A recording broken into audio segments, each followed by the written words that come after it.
Hi guys, what's going on? Welcome back to my channel, and in today's video I am showing you 3 delicious recipes that you can make when you're feeling a bit under the weather or feeling unwell.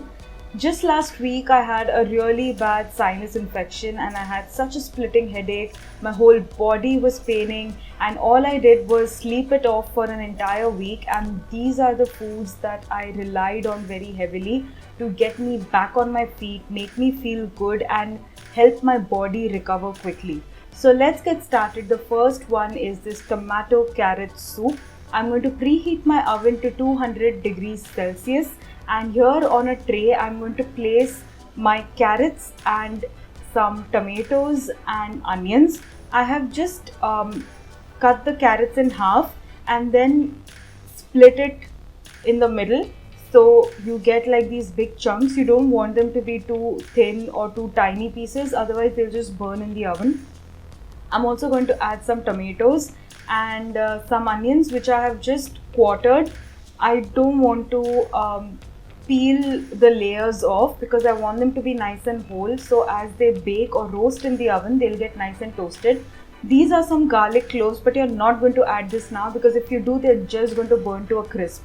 So 5 minutes before the roasting is done, that's when you'll add your garlic.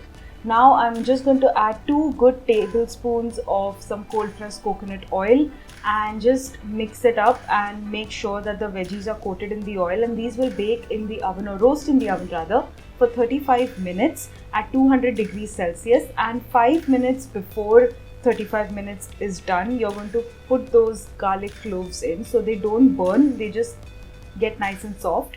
So I'm just going to peel these garlic cloves and you see how nice that is. If you had put them right from the beginning, they would have burnt to a crisp. Now you're going to put all of these veggies in a blender and blend them to a smooth paste. Don't forget to peel the garlic. You will only need the clove after the garlic has been peeled. Now in a saucepan I have added some cold pressed coconut oil, and now I'm going to add the paste that we made. I've also added some water to my mixer blender jar so as to get all of that paste out. And look how thick that is, but it's actually too thick. It's almost like a pasta sauce at this point. So I'm going to add some water and kind of thin it off. You could add some stock, but I really don't like using stock cubes because they are loaded with extra salt and sugars that is really not needed for the body. I just want to keep things 100% natural, so I'm just going to add some water and bring it to a boil.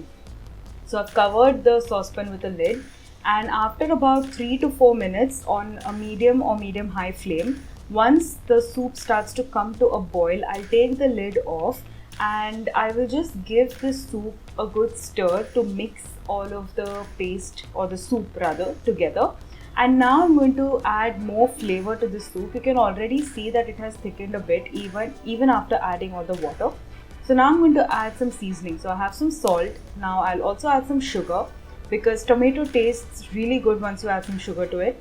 And I'm going to add some red chili powder for some heat. You can skip the chili powder if you don't want it to be spicy, but I love my food spicy, especially when I'm not feeling well, because it just helps add more taste to my mouth, because it's usually very dry and I've lost all sense of taste and smell when I'm not feeling well.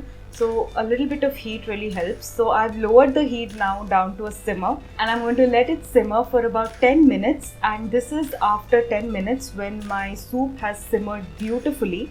And look at how the color has changed as well. It's extremely flavorful. Taste your soup at this point and adjust seasoning if you need to. I've taken this soup out in a nice mug and I have filled it up right to the brim, and I've added some coriander leaves and some croutons because it just adds a little something and it tastes really well. And I'm going to add some more of that coriander leaves and just dive right in because this soup is such a hug in a mug. Let's move on to Masala Khichdi, which is my ideal comfort food when I'm not feeling well. Even otherwise, when I want something cozy and warm, I love having a big plate of dal khichdi. Here I have some moong dal and rice which I have left soaking for about 15 to 20 minutes. You don't need to soak it overnight or anything. Just rinse it really well, get rid of all the starches in the rice and the dals and soak it for about 15 minutes. Then drain that water, add the dal and rice into a pressure cooker and then add some fresh water. All the quantities are down in the description box below, so check it out. Now I'll add some turmeric powder into this, and after adding it I'll also give it a quick stir with my ladle so that it mixes uniformly. Now I'll cover the lid of the pressure cooker. The first thing that I will do is keep the heat on high and get one whistle out of this pressure cooker, and as soon as that first whistle goes off I will lower it down to low and let 3 whistles come. So for a total of 4 whistles. So first whistle will be on high heat and the other 3 will be on low heat. Now let the pressure cooker depressurize naturally. You could either wait for that or you could use the back of your spoon and let all that air escape. Do not, and I emphasize, do not open your pressure cooker when the pressure is still maintained inside. Accidents will happen and the heat at this point is obviously turned off. You could also make this in a normal vessel, but cooking it will take longer. Now let's prepare the masala tadka. So here in a saucepan I've added some oil and ghee.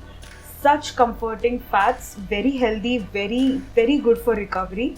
Non-refined, make sure you don't use refined oil because that is so bad for you. Now I'm going to add some mustard seeds when the oil gets hot, when the oil and ghee mix rather gets hot, and the mustard seeds will begin to splutter like this. When that happens, I will turn the heat down to medium-low, add some cumin seeds, then I will add some curry leaves.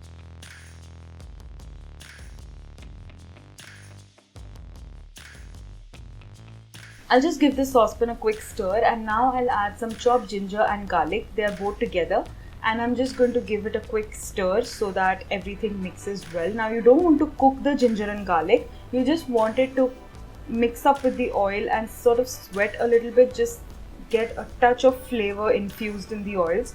And now we'll add some finely chopped onions and give it a good mix. Now the heat here is on medium, so everything cooks evenly, and you're going to wait till the color changes on the onions. They go slightly brown, and that's when we'll add the tomatoes. So for the onions to turn slightly brown, it takes about 5 minutes. Now we wait for the tomatoes to cook as well. That takes another 4 minutes or so.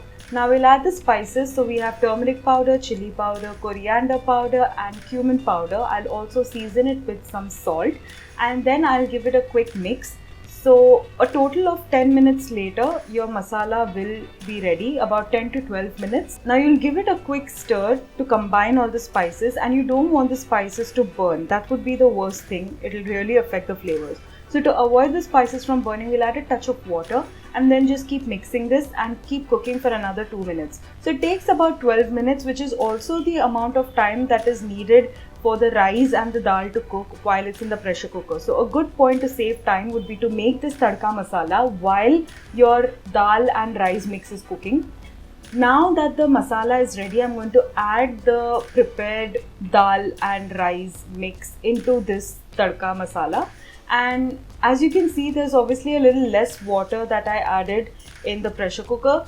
So I have adjusted the quantities accordingly so that you get a more creamy consistency when you make it at home. And then you're just going to add some more water and then cook this off for about 3 to 4 minutes on the stove on a medium heat. Just combine everything really well, and then you can just let it cook for about 3 to 4 minutes and it gets really nice and creamy. If you feel that it's a bit dry, then add a little bit more water, but also check for seasoning and adjust the salt accordingly. Now our dal khichdi is ready, so I'm going to transfer it to a bowl and also add some coriander leaves. And what is khichdi without a nice generous dollop of Shuddh Desi ghee? So we'll add some of that ghee as well.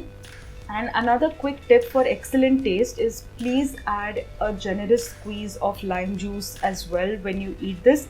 It is a complete game changer and it tastes so amazing. I did not add it over here, but when you make this at home, don't forget to squeeze lime juice into this fresh lime juice and have it. Now the third and the most exciting one is this curd rice, which is so quick to make. And it's basically what I used to eat all the time while I was living in Dublin as well. So here in a bowl I have some cooked rice, and to that I have added some yogurt. Again, all the quantities are down in the description box below. I will add some chopped coriander leaves to this.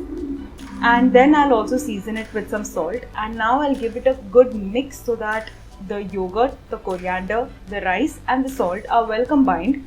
And once I do this, I'll keep it on the side and start preparing the tadka or the tempering for that dahi chawal or the curd rice. So here in a pan I have about 2 tablespoons of ghee, to which I have added some mustard seeds, and then once that starts to splutter, I will also reduce the heat ever so slightly, so medium low heat. I'll turn it down to medium low heat, and then I'll add some cumin seeds, and I also have some urad dal which is soaking in the water for about 10 minutes. So I'll take the dal out, I'll drain the water and add just the urad dal seeds, and I'll also add some curry leaves and some green chilies which I have split right in the middle. And then I'll use my spoon, the same one that I used to mix the curd and rice mix, to just give it a quick stir, turn off the heat and empty that tadka straight onto my curd rice mix. And then I will give this whole thing a good mix so that the tadka mixes with the rest of the curd rice as well. And that is it. Literally takes 5 minutes if you have your rice prepared beforehand. That's all it takes, and it is such an ideal comfort food and so good for your body and for your gut health. If you enjoy this video, then please give it a big thumbs up and subscribe to my channel and hit the bell icon so you're notified every time I post a new video, which is every Tuesday and Friday. I'll see you again next time. Until then, goodbye and happy cooking.